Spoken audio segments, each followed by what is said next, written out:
Hey guys, it's Jamie from Seasonsinritual and IndependenceStNola, and I just wanted to jump on today. I felt very inspired. I wanted to talk about this idea of compassion, and I want to talk about, to me, how this is being highlighted with Venus entering Gemini, and she entered it yesterday on Tuesday. Um, and all the things that are coming in. So as you guys remember, or if you've been following me, Gemini, let's just start with Gemini. Gemini is an air sign. Gemini is mutable. It moves us from spring into summer. Gemini is represented by the twins. And Gemini, to me, used to represent duality. And I don't believe it represents duality anymore. I believe that it actually represents unity consciousness. Gemini went through the lunar south node 2 years ago, right before Scorpio, because that's how it goes. And so when Gemini was going through that lunar south node, to me, that was signaling the end of duality. A lot of times we used to think like, it was either this way or that way. You're either with me or you're against me, left, right. And so when Gemini was going through that lunar south node, pronouns, even though they've been around, they really starting to catch on. So we had they, them. It just wasn't he, she any longer. And so now here we are with Scorpio in the lunar south node. And now Gemini to me is all about unity consciousness. And unity consciousness is a step above collective consciousness. The collective consciousness happens when the collective starts thinking the same thought for so long, then it becomes in the collective conscious, if you will. So unity consciousness is a step above collective consciousness. And unity consciousness comes in to bring in unity. So the way that I read Gemini, since it's lunar south node, excavation, if you will, because when signs are in the lunar south node, it is what we are releasing, those lower vibrations of the sign. So to me, that was us leaving, when it was in there, leaving this idea of duality. And so now to me, the twins, Gemini is ruled by Mercury. Mercury is the messenger. Mercury is the messenger of the gods, if you will. And so Gemini is all about communication. And so I see the twins as always gathering information. And before, a lot of times with Gemini, people who had Gemini in their signs or in their charts heavily, or were Gemini,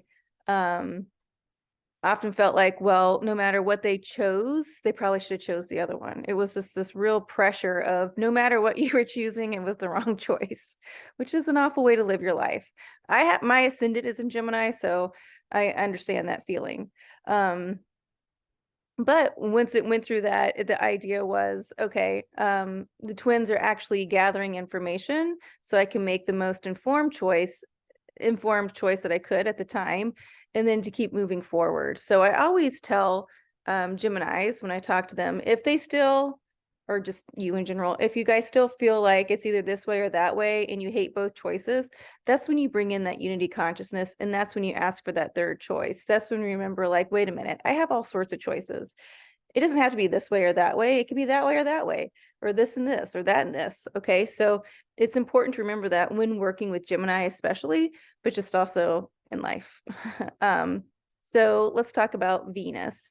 Venus is the divine feminine. She's now in a full Venus, and she's matured, just like Mars is matured. So now we're working with this mature energy of these planets. And Venus rules Taurus. And Taurus, as you guys know, is actually in the lunar north node. In the north node, when signs are in the lunar north node, that's what we're achieving for. And so the highest octaves of Taurus, which would be, money, stability, creativity, those kinds of things, self-worth, good self-worth. Venus is all about self-worth. And so with Taurus in this lunar north node, that's what we keep striving for, right? And so to me, again, this idea of thrivability with the world, right? With Mother Earth. I keep trying to reach for my drink, but I'm using Zoom. We'll see how it goes. I don't know how the audio is. But again, Taurus ruled by Venus. And Venus is the divine feminine, now matured. So on Tuesday, Venus moved into Gemini. And so Gemini is now expressing this full Venus. And I see it coming out in the form of compassion. And when I would think about all the world's problems, the one thing I would think of is that we always needed to have more compassion.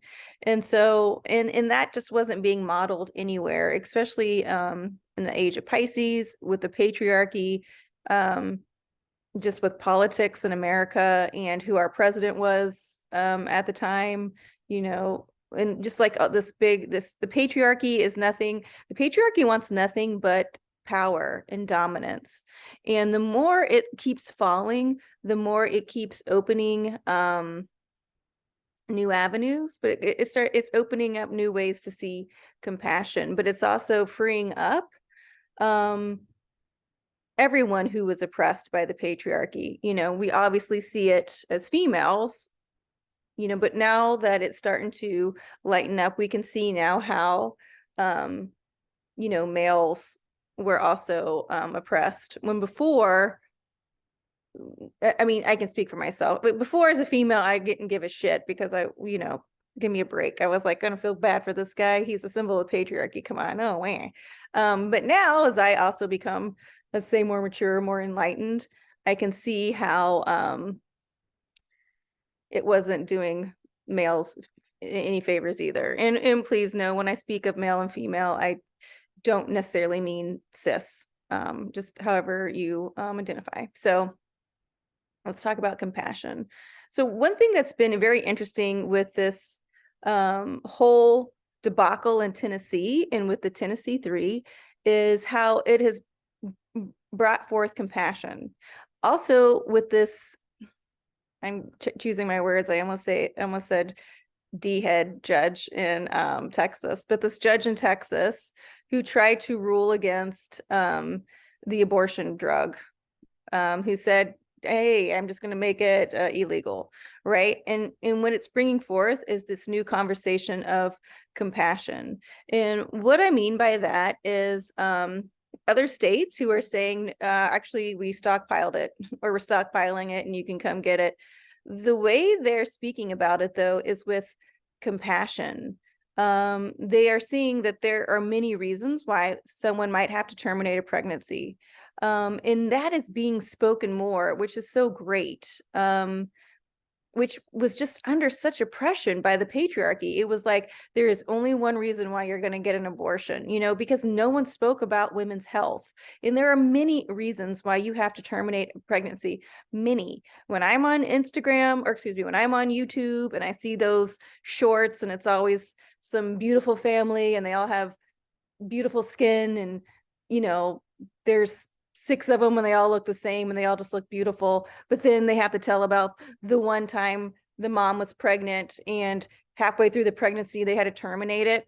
I'm the one who's always writing there. It's a good thing that abortion was still legal when that came through. This is why women's health is so important, because sometimes you have a pregnancy and you get a tumor or the fetus isn't sustainable, right? And so, but no one ever talked about that. It was just always, I don't really know their idea of what abortion was or what it looked like, but it just wasn't reality, right? And so the more that this patriarchy starts to fall, the more we start to speak with compassion about actually what goes on in women's health, the more that brings in more conversations. So there, Venus in Gemini, Venus is showing up as a full Venus. She's talking about self-worth, but Venus is also speaking with compassion. And what is happening is when that patriarchy was there, it was always fight fire with fire, you know, might makes right. And the reality of it is with Gemini, who is out of duality, is saying, actually, you know what? We don't have to fight fire with fire. We can actually fight fire with like water or air or earth. I mean, we can fight it with fire if you want to, but there's so many other ways, right? And so that is what's among other things, but I think that is also what's throwing this patriarchic views and these a totalitarian or authoritarian totality of it. I don't know. You guys know what I'm saying. Views. People that want an autocracy instead of a democracy, what's throwing them back on their heels, because for so long the patriarchy has just bullied, and the narcissism has just been there about the gaslighting. And so now when people, and before when you would come with facts, you would just get gaslit out of the room, and now that's not happening. Now what's happening is that we're able to focus and we're able to give the facts, and people are just like, oh yeah, that makes sense. And a lot of this just has to do with where we are, right, as a society, because we've moved into this age of Aquarius. But I see it coming through very strong with this idea of compassion, and what compassion looks like and what it means, and it's different in all different scenarios. But people saying, yeah, you can come here, you can come to my state, and saying, hey, no, we're going to protect our care providers. You know, you can't tell us we can't protect these people. That's showing compassion. That's just not saying like, oh no, we're scared. No, it's saying like we get all these other reasons, so it's going to be okay. So now going back to the Tennessee Three, and you know, when these guys, the three of them showed up, which by the way, let me just say this, and I'm not going to go down the super rabbit hole. I could, but I'm not. I was sitting there and I was listening to it with my mom, and I said, Mom, what are the odds that both of these guys are named Justin? And she just shrugged and said, well, it's close to justice. And I was like, yeah. And then the woman who stood with them is named Gloria, like glory, like Gloria, glory. Anyway, I'm not going to go down that rabbit hole. You guys can do it, but it is quite justice and glory. Like it's, you know, you can't make this stuff up. It's happening in real time. So there is a time there, if you guys go back and look at the video, when the three of them were holding hands and they were chanting together, united, you know, we cannot be divided, and they start chanting that, and the young man in the middle gets choked up with emotion. You can see him put his head down and bite his lip because he was so overcome with emotion, right? And it's like, you know, to me that signaled a couple things. To me that could be Mars in Cancer, you know, standing strong but showing your vulnerable side. To me that's that right there. The woman standing there, you know, Mars in Cancer, being very vulnerable but still showing up.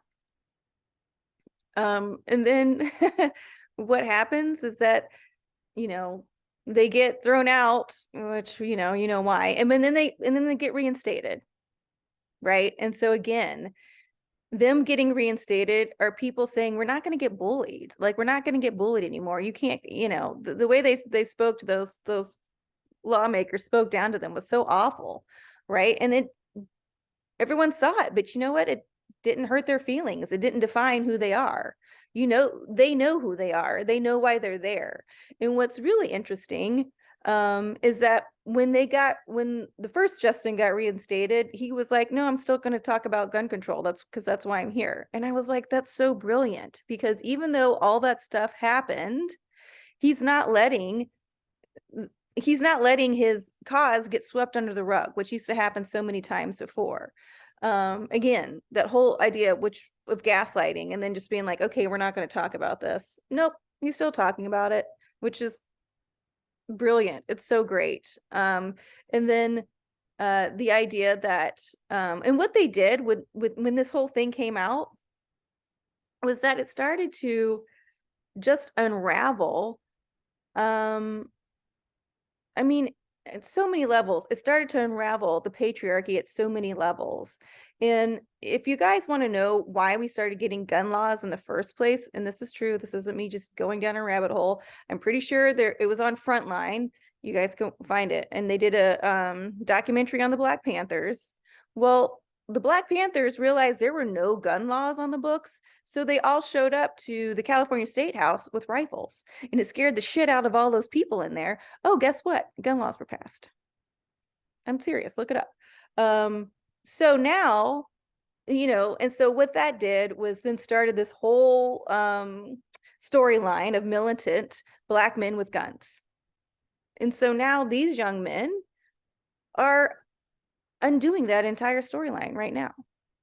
Just like that. Now, I mean, it took, that happened in the 60s and now it's 2023. But it's important to see them just standing up. Just, they pulled that thread. Everything's falling. They were able to come out and say that because of a supermajority, they don't even, the Democrats in the House don't even get to speak. And I'm going to be honest with you guys, like, I kept hearing about supermajorities pretty much, since the 90s, I guess. I had no idea, though, that the other senators or whatever House, speakers in their state stuff weren't even allowed to speak. I thought they got up, said their thing, and just still got voted out of the room. I didn't know it was completely shut down. But now that people know that, they're going to start asking, is this what's happening in my state house as well? Because then what's going to start happening is then they're going to start reporting on it. And what happened, if you guys remember or know this or not, but all these, like during the 90s, all these big, in the early 2000s, all these big conglomerates started buying up all the media, all the radio stations, all the TV stations. Before, when you used to drive across America, you would always hit, the local radio station to hear what they liked, what was trending, if you will, in certain parts of the country. And then it just got all the same. Well, then the news, like local newspapers, weren't able to report on what was going on because, well, most of them were shut down. And then they didn't want to lose their advertising dollars, so they couldn't report on local news that well. Well, these guys and that woman coming out and saying all this stuff just blew that entire model to shreds. Because now people go to YouTube to watch the news. People go on TikTok or Instagram, I guess, and watch the news. But there's so many other ways that people can report. It's going to start bringing power back to the people. And I would say, would you say that's de facto? I don't know, but there's no way that can get stopped. And so the idea that, again, going back to Venus and Gemini, it was either this is the way we got our information or none at all. And Venus is like, nope, you guys, we can actually get it a whole bunch of different ways, and we can speak about it with compassion. We don't have to scream. We don't have to fight fire with fire. We can just report on the facts. And some of the facts are startling. I mean, just startling. So, this idea of the patriarchy and still moving through with that as a through line is really it's really going to start coming to an end. And no, this is just the beginning. And it's important for you guys, the more it starts to unravel, the louder the rhetoric's going to get. Okay, because there's a lot of people that have a lot of money built in that system, So again, there's no need for fear. It's okay if you guys feel scared or get scared about something, but this is all moving to where it's supposed to be moving. It's all moving us back to a democratic process. And another freaking tale of irony, it was cute because my mom was saying, thank God for these young people. They're going to come out and vote. And I said, well, Mom, you're not dead yet either. And she started laughing. And, but there was just such a huge swath. I'm telling you, through like the 90s, George W. Up until now, because everything got gerrymandered, it was really hard just for people to have a voice. And yes, I vote Democratic. Yes, I lean left. Does it mean I hate Republicans? No, I actually like it when we have more moderates running things, because you know, I mean, that's how I feel more comfortable. And a lot of my friends are Republicans. And you know what? We talk about stuff and we come to normal decisions because we don't have any dark money making us vote a certain way or try to believe a certain way. But I digress. So, but I was going to say what's really tales of irony for me is that when George W. Bush was in office, and again, these are facts. This isn't me trying to throw Republicans under the bus. But Dick Cheney was the one who started putting in quietly all these judges, right? And that's how we got gerrymandering. And is that a really simple explanation? Yes. Okay. But it didn't all of a sudden it dawned on Democrats way too late that holy shit, this was happening. So whenever they would bring up cases, they got thrown out. And these are facts, you guys. This isn't me. These are facts. So then you can see what happened to our Supreme Court now, you know, with the Federalist Society. And so tales of irony is then Dick Cheney's daughter, Liz Cheney, is the one who led the January 6th committee to help us get our democracy back. And what's coming to light is all the awful, not all the awful, but a lot of the awful practices her dad did in order to get things through. Which again, you guys, is showing you don't have to keep reiterating what your parents did. You know, you can choose your own path. In her doing that, there's no way she thought, oh, this was going to bring a spotlight on how my dad put in all these judges and worked with dark money in the Federalist Society to, I don't know, get things the way they want them to look. I'm not sure. Whatever. She wasn't thinking that. She was, or maybe she was. Hell, I don't know. But that's what's happening. Liz Cheney, in her full Venus, if you will, knew exactly who she was, and she was going to go out and get it, right? And now that one, you know, all these little things are all starting to add up, right? All this stuff is starting to fall. All this stuff is starting to crumble. I do think people are going to get excited to get involved with their local governments again. I really do, because they're going to start to feel empowered. Like that young man said, power to the people, which he didn't make up, but for sure, power to the people. And so I ask you guys to kind of look around and see where you can start seeing things with compassion, where we can start having stories or conversations with compassion. Know that 9 times out of 10 people come to things out of fear or some sort of insecurity. And a lot of times we don't know that fear or that insecurity. But sometimes if we can just remember that, then we can show ourselves a little more compassion, and then extend it to the others. So this Venus in Gemini, you guys keep looking to see how this is going to unfold. She just got in there yesterday, and you could already see the, you know, you could, I mean, I could already see what this is starting to look like. And remember, Mars is still in Cancer. So,